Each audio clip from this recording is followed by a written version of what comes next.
Cinema நடிகைகளுக்கு பாதுகாப்பு இல்லைன்னு ஏமாற்ற மீடியா அறிக்கை விட்டுருக்காங்க. ஆமாம் சார், அது உண்மைதான் சார். தமிழ் சினிமாலையுமே அந்த பிரச்சனை இருக்குது. யாரும் வெளிப்படையாக இங்கே பேச மாட்டாங்க. அதுக்கு காரணம் பாதிக்கப்பட்டவங்களும் அதில் சம்மந்தப்பட்டிருக்காங்க. அவங்களோட சம்மந்தத்தோடு தான் நிறைய தப்புகள் நடக்குது.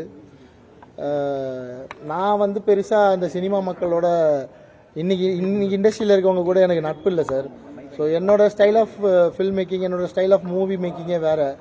நான் ஒரு ஐலாண்ட் மாதிரி தனியாக ஒர்க் பண்ணிகிட்ருக்கேன். எனக்கு நான் செவி வழியாக கேட்ட செய்திகள் நிறைய வந்து என்னை மீட் பண்ணுற ஆர்டிஸ்ட் வந்து நிறைய புலம்பியிருக்காங்க, நிறைய பிரச்சனைகளை சொல்லியிருக்காங்க. அதெல்லாம் அவங்க தான் சொல்லணும், நான் சொல்லக்கூடாது, ஆதாரம் இல்லை. ஆனால் இங்கே அந்த பிரச்சனைகள் இருக்குது. பெண்களுக்கு நிறைய பிரச்சனைகள் இருக்குது, ஆண்களுக்குமே இங்கே சினிமாவில் நிறைய பிரச்சனைகள் இருக்குது. நிறைய எப்படி பெண்கள் வந்து பாலியல் ரீதியாக துன்புறுத்தப்படுறாங்களோ அது மாதிரி நிறைய ஆண்கள் வந்து பணம் கொடுத்து நடிக்க வைக்கிறேன்னு சொல்லி ஏமாற்றி நிறைய பேர் பொருளை இழந்திருக்காங்க, பணத்தை இழந்திருக்காங்க, வாழ்க்கையை இழந்திருக்காங்க. ஸோ சினிமான்றது ஒரு மிகப்பெரிய மாய வலை தான். அதில் சிக்கி ஜெயித்தவங்களை விட தோத்தவங்களும் வாழ்க்கை இழந்தவங்களும் அதிகம். அது மலையாள இண்டஸ்ட்ரி மாதிரி தமிழ் இண்டஸ்ட்ரியுமே நிறைய பிரச்சனைகள் இருக்குது தான் சார். உண்மை தான் இருக்கிறது, இல்லைன்னு சொல்கிறதெல்லாம் நம்பாதீங்க. முன்னணி நடிகர்கள் பற்றி இதை பற்றி எதுவும் பேச மாட்டேங்கிறாங்க.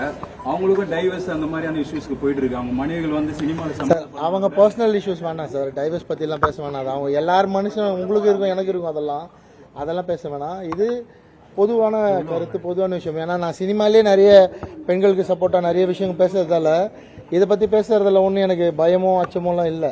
பட் நான் ஒரு சில விஷயங்கள் எனக்கு தெரிஞ்சதை சொன்னால் அதுக்கு ஆதாரம் இல்லை. எனக்கு சொன்னவங்க அதை வெளியே சொல்லலாமான்ற அனுமதி எனக்கு கொடுக்கல. ஸோ பேச முடியாது. ஆனால் சினிமாவில் மலையாள இண்டஸ்ட்ரியில் இருக்க மாதிரியான பிரச்சனைகள் தமிழ் சினிமாவில் நிறைய உண்டு, கொஞ்சம்லாம் இல்லை, நிறைய பிரச்சனைகள் இருக்குது. அடுத்த படம் ப்ராஜெக்ட் ஒர்க் பண்ணிகிட்டு இருக்கோம். டிசம்பர் ஷூட் போகிறேன். தீபாவளி அன்னைக்கு டைட்டில் அனௌன்ஸ்மெண்ட் கொடுக்குறேன். இது வந்து ஒரு மறுபடியும் நானும் ரிச்சர்ட் சாரும் பண்ணுற இன்னொரு படம். எங்களோட சக்திக்கு மீறி ஒரு படம் ட்ரை பண்ணுறோம். ஸோ ரொம்ப புதுசாக இருக்கும். இது இந்தியா ஃபுல்லாக பேசப்படக்கூடிய ஒரு படமாக இருக்கணும்னு நினச்சி ஒர்க் பண்ணிகிட்ருக்கோம். ஸோ மற்ற அப்டேட்ஸ் எல்லாமே உங்களுக்கு வந்து நவம்பரில் வர ஆரம்பிக்கும். இப்போ ஹீரோயின் பார்த்துட்ருக்கோம் படத்துக்கு. எல்லா ஒர்க்கும் முடிஞ்சு, ஸ்கிரிப்ட் ஒர்க்லாம், லொக்கேஷனும் ஹீரோயினும் தேடிட்டுருக்கோம். எல்லாம் முடிஞ்சோடனே உங்களுக்கு அப்டேட் சொல்கிறேன். இன்னும் கொஞ்ச நாள் டைம் கொடுங்க, நல்ல அப்டேட் சொல்கிறேன். அந்த படத்துல கிராஃப்ட் இருக்குமா? கிராஃப்ட்டை பற்றி ஒரு இயக்குனர் பேசினாங்க. கிராஃப்ட் ஒழுங்கா பண்ண தெரியல ஒரு சில இயக்குனர் சொன்னாங்க. அந்த படத்துல கிராஃப்டில் அது தெரியல. அவர் நல்லா பண்ணியிருந்தாருன்னா அவரோட படம் ஓடி இருக்கணும்ல. ஸோ கிராஃப்ட்டை பற்றி பேசுகிறவங்க அவங்க படத்தை வந்து சக்ஸஸ் பண்ணிட்டு பேசட்டும்.